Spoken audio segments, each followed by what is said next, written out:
जिल्हा पंचायत वेंचणुकेन आम आदमी पक्षाच्या हारी उपरांत तांणी अमित पालेकराक अध्यक्ष पदावेल्यान काढला. ताच्या जाग्यार श्रीकृष्ण परब हांची तात्पुरती नेमणूक केल्या. अमित पालेकरान अलायन्साची गरज उक्तावपी वक्तव्यां केले उपरांत तांचेर कारवाय जाल्या काय असो अदमास राजकीय वर्तुळांत काडटा. I, as a party president and earlier also, was instrumental in forging the alliance for India alliance जाल्लेच पण गोंयांनी allianceचे घोडो फुडें व्हरपी हांवूच.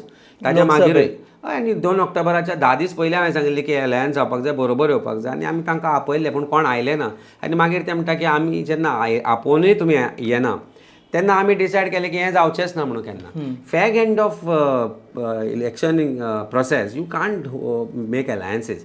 म्हळ्यार तूं जर आतां काँग्रेसाचे आनी RGPचे जे गोवा फॉरवर्डाचे अलायन्स जाले 2-3 दीस लास्ट डे ऑफ नॉमिनेशनाचे 3 दीस पयलीं जाल्ले. कसो टायम मेळटलो कॅन्डिडेटाक. There are so many who have gone independent who have come close to defeating BJP. जेन्ना आमी ह्या गजालीचेर उलयता तेन्ना I know it could be something that my party may not like that हांव अशें उलयतलो कित्याक काय म्हणून अलायन्स येते. पूण आज party also need to understand Goa genetics and I think they have understood, they have tried to give an alternate politics but खंय ना खंय तरी that model has failed. I am going to give my suggestions to my party. It is for the party to decide thereafter what is the way ahead and how we should proceed in the matter. Your suggestion will include a joint opposition alliance. आणि म्हाका दिसता there is no other way out other than a joint opposition alliance. It could be like-minded or whoever wants to come together with the sole intention की ह्या 3 म्हयन्यांनी आमी decide करतले. By March April decide जावंक जाय. 6-7 म्हयने कॅन्डिडेटाक मेळूंकूच जाय. To defeat that you need to get together. This is how it is.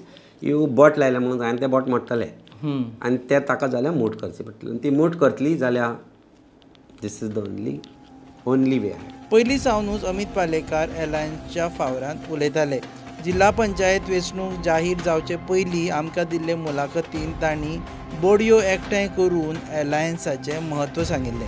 Opposition should realize that divided we will always fall. तूं म्हजें हें बोट घे आनी बँड कर. तूं मोडूंक शकता. म्हजी मूठ धर आनी बँड कर.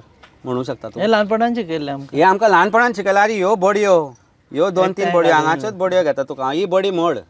मोडली आतां ह्यो अशें एकठांय कर आनी मोडपा ट्राय कर. जाता मोडटा तुजे कडेन. मात ती काँग्रेसीक दाखय न्ही. ह्यो तुज्यो बोडयो ह्यो अश्यो एकठांय कर मरे. आनी म्हाका केन्नाय दिसता आमचे सगळ्या लिडर्स ऑपोजिशन आसा पळय तांकां व्हरून दाखयचें की हे आमी सगळे म्हणून हे अशें मोडटले आनी हे आमी हे आतां सगळे आतां मोडूंक ट्राय कर म्हणून. मोडटा ना मरे ट्राय केली कितली हांवें मोडना. This is what it should be. मात जिल्हा पंचायत वेंचणूक जाहीर जाले उपरांत पक्षाच्यो गोंय प्रभारी आतिशीन एकला चलोरे मटिल्ल्यान अलायन्सचेर पड्डो पडलो. देखिए, मुझे नहीं पता आज के दिन में कि अगर आम आदमी पार्टी BJP को हरा पाएगी कि नहीं हरा पाएगी. मुझे नहीं पता कि 2027 में अगर हम पूरे दम से चुनाव लड़ें तो BJP की सरकार बनेगी कि नहीं बनेगी. लेकिन अगर अलायंस हो गया ना और कांग्रेस 14 सीटें ले आई तो 100% BJP की सरकार बनेगी. इसकी मैं गारंटी दे रही हूँ. और BJP की सरकार बनाने का हिस्सा आम आदमी पार्टी कभी नहीं हो सकती. We can never ever be a party to the formation of a BJP government, and this is the reason why the alliance with Congress is closed. हम गोवा के हर व्यक्ति के साथ we are willing to ally with the 20 lakh people of Goa who want BJP out. Alliance, no alliance with Congress. No alliance with the Congress. कुछ भी. Alliance with the ordinary people of Goa. जिल्हा पंचायतींतल्या वेंचणुकेच्या निकालांत एक स्पश्ट जालां की आम आदमी पार्टीक गोंयांत पाळामुळां रुजोवपाक आनीकूय धडपड करची पडटली. मात अमित पालेकाराक काडून तांचो कितलो फायदो जातलो हें पळोवपाचें आसा. तुमी पळयतात GNH.